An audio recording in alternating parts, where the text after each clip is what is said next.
Hello guys, JR nga pala ng Dubai, UAE.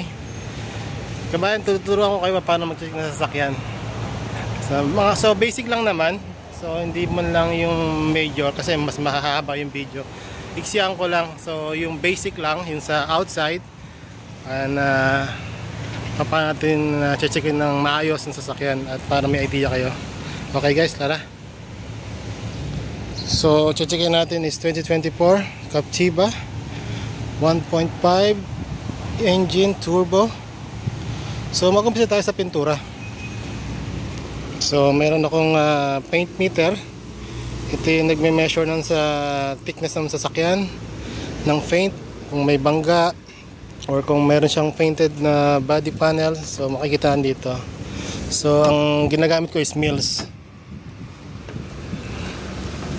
So, ang reading niya is 3 to 4. Yan ang original na paint.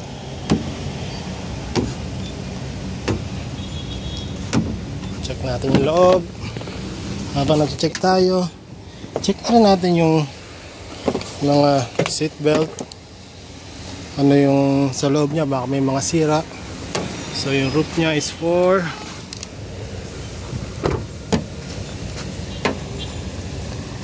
So 3. Mukhang original naman siya eh. Tsaka bago.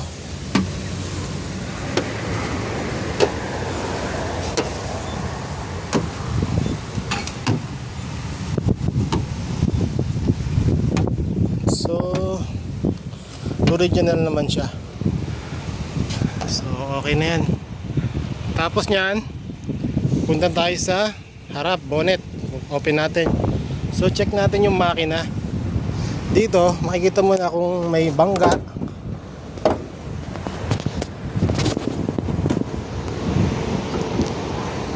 Makikita mo siya kung may mga leak. So pag-open ko ng makina, ng bonnet, sisilipin ko agad yung mga structure niya, pati yung mga bolt. Like yung ito, yung bonnet, kung na-open ba siya. So okay naman. Fender.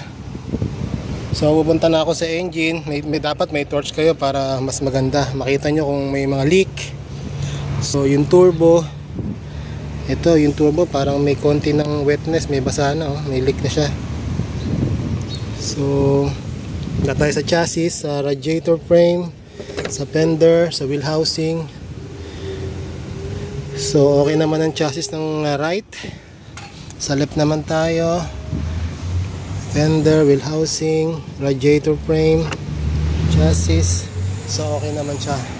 So pag okay na siya, paandarin natin makina. Tingnan natin kung may maingay or kung ano mang noise sa makina. So 50,000 na siya. Tinakbo 2024.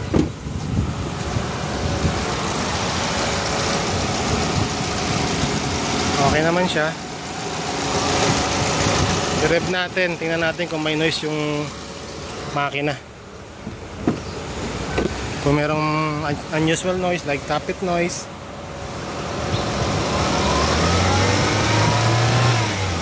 So pa original naman, wala naman problema. So sa likod naman tayo. Checkin natin yung likod. Ganun din, check mo yung mga bolt. So far original paint naman siya. Bolt ng trunk, okay naman. Check mo kung anong mga gamit nawawala. Interior, headliner, anong mga sira tulad nyan. Kita nyo, may damage na yung interior nya, yung headliner. So mininote natin yan. Okay. Tapos silipin natin yung ilalim. Tingnan natin yung back panel nya, chassis. Ano yung baka may leak sa mga caliper, may kakang gulong. So sisilipin natin yan lahat. So tapos ng inspection natin, visual inspection, road test na. So ganun lang. Check mo yung gear, makina, kung okay ba siya manakbo, or may some like shift shock, jerking, or transmission slipping or slippage, delay shifting.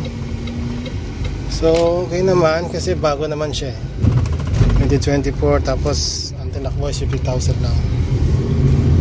So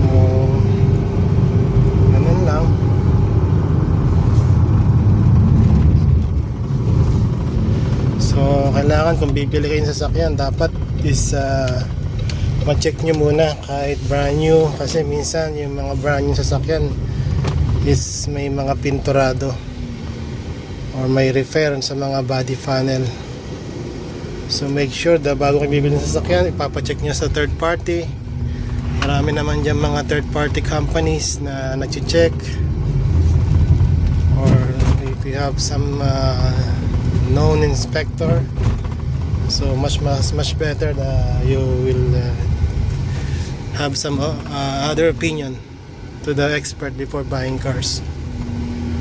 So yun lang naman. So okay na inspection ko, part ko na, tapos gagawa na akong report.